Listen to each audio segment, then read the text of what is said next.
every Saturday, Sunday po yung service sa atin. Hindi po ako nakakapagsimba. One time po, after 2 months. Na laging ganun ng ganun yung aking ginagawa. Sama sa disco, inom dito. Pero hindi ko lang po talaga nasubukan na manigaryo. Pero talagang yun, napainom po nila ako doon. At yung sayaw, na kahit na anong gustong sayaw ang gusto mong gawin doon. 2 months po yun. One time po ay inaaya nila ulit ako.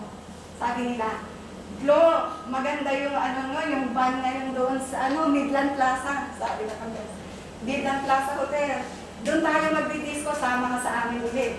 Sabi ko, ayoko na. Sabi ko, gusto ko namang magpahinga. Gusto kong pagod na ako sa tuwing na lang day off natin. Isinasama niyo ako na mag-disco. Sabi ko, ayoko na, napapagod na ako. Magpapahinga naman ako. Ang sabi ko po doon sa aking mga kasamahan. Nung po ako ay nasa sasakyan na, sa jeep, kung saan umuwi po ako sa may Santa Cruz, matadaanan ko po yung Knox United Methodist Church. Kung saan doon po ako nagsisimba kung araw ng linggo.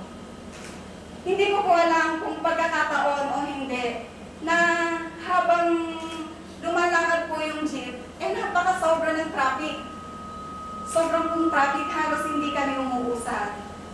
At nung madilat po yung aking mata, nandoon na po ako sa tapat ng United Methodist Church sa Lope de Vega, Santa Cruz.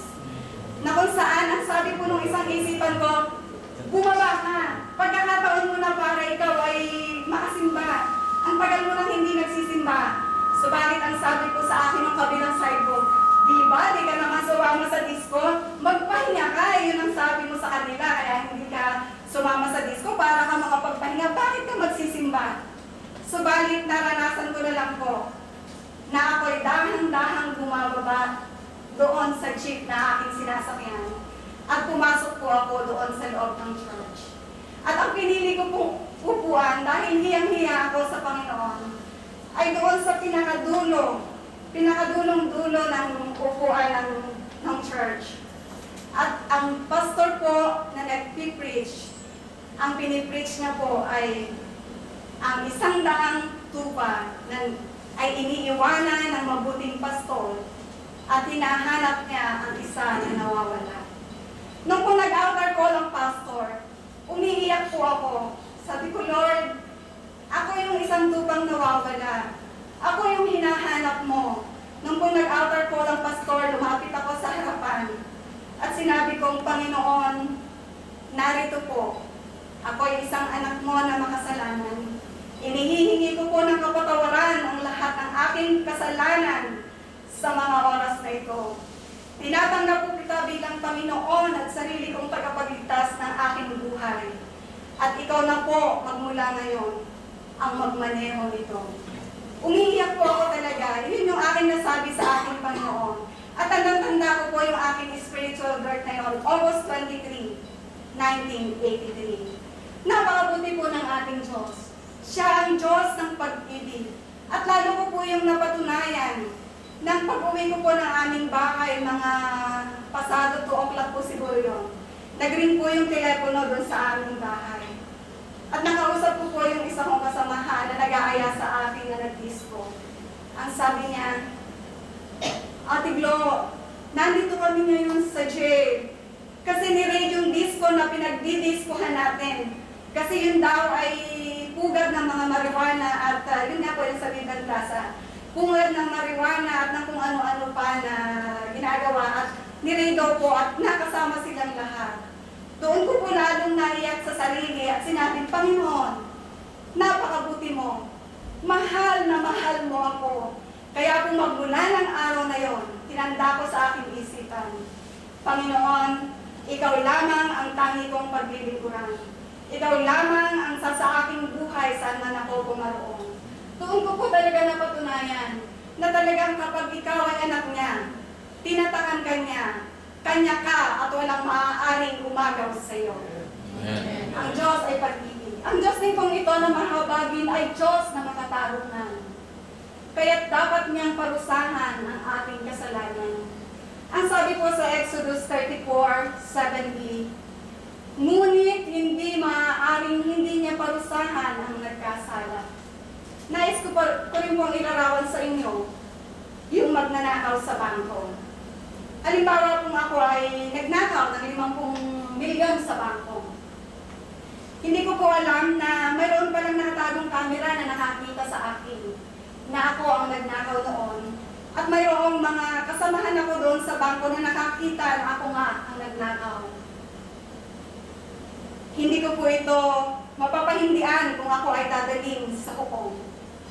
Dahil mayroon po silang mga ebidensya na tunay na ako ang nagnakaw ng perang yaon.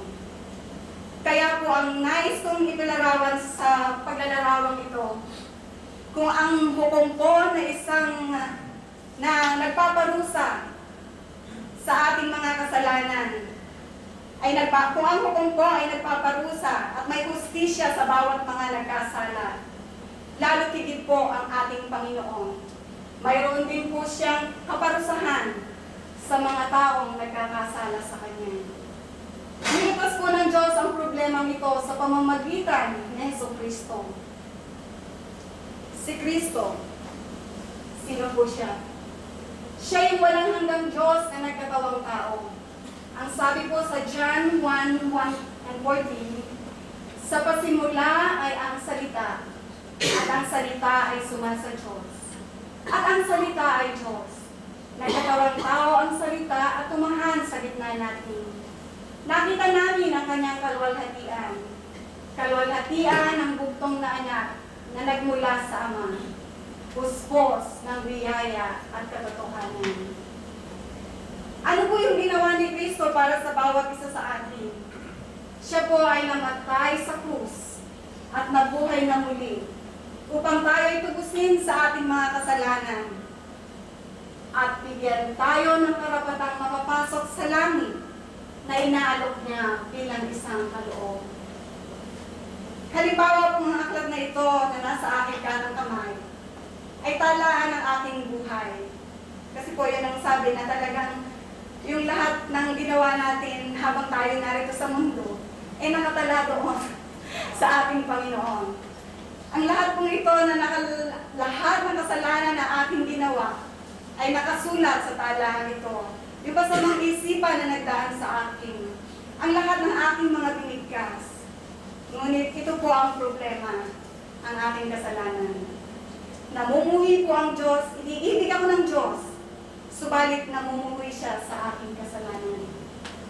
Kaya po ang sabi niya, tayong lahat ay parang mga tupang nangaligaw. Nagkanya-kanya tayo ng lakad, ngunit inibig ni Yahweh na sa Kanya ipataw ang parusang tayo ang dapat tumanggap. Dali po, sino po si Yahweh na nabanggit po sa... Si Yahweh. Si Yahweh po ay isang tawag sa ating Panginoong Jesus. Isang name, isang pangalan ng ating Panginoong Jesus. Yung po iba, Yahweh, Jehovah, Elohim, Elohim. Marami pong pangalan yung ating Panginoong Jesus. Sige po, mamaya po, pwede natin i-open ang lahat ng ating question and answer. Yung pong Tetelestai, siguro po ay alam natin na tuwing mahal na araw, ay nabibigas ng ating Panginoong Jesus yung naganap na. Tetelestai, ang meaning po niyan sa salitang pang-komersyo ay bayad na. Ang lahat ng utang ay nabayaran na. Binayaran ng ating